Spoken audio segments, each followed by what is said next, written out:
And you guys, I was just playing on the camera. I was just playing on the camera.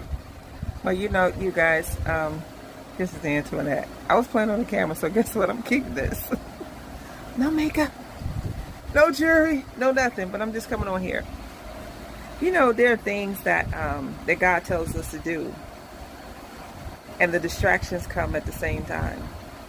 You hear a word from God, and on the other side, you heard that word, and you make an attempt to go do what God has called you to do. But here come the distractions. Here come the antagonists. Here come the people that just try to interfere with what you have been called to. Here come the negative, bringing the negative vibes. And yet still you're trying to push to do what God has called you to do. On one side, you want to obey God. And then on the other side, you're feeling what people are saying to you, and it's wounding you at the same time. It's cutting you. Some people say, no, I don't pay attention to that. And some of you are just liars. Yes, I said it. Some of you are just liars because it has affected you in some kind of way. It has wounded you in some kind of way.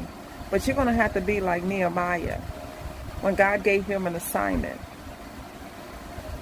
Yeah, it was tough. He knew, he counted the cost. But at the same time, his enemies tried to come up against him. This is found in Nehemiah 1, chapters 1 through 4. All 4 chapters. You can see how in Nehemiah, his enemies tried to come up against him and try to stop him from building what God told him to build. God gave him authority. The people who were over him gave him authority. But yet and still, the enemy has to show up. Why he has to show up? This could be a test of your faith. This could be sharpening your patience. This could be sharpening some of the fruit of the Spirit within you. Because learning who the Holy Spirit is a lifelong lesson. Always remain a student of the Word.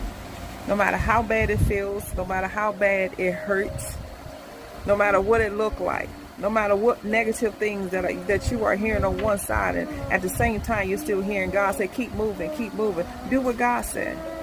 Yeah, it's going to hurt, but he's the type of God that can heal your wounds. You got to keep speaking the word. I like what Nehemiah did. He was building with one hand, and the other hand him and his boys had their swords, and they were ready for whatever. They had to do all night shifts to make sure that things got done.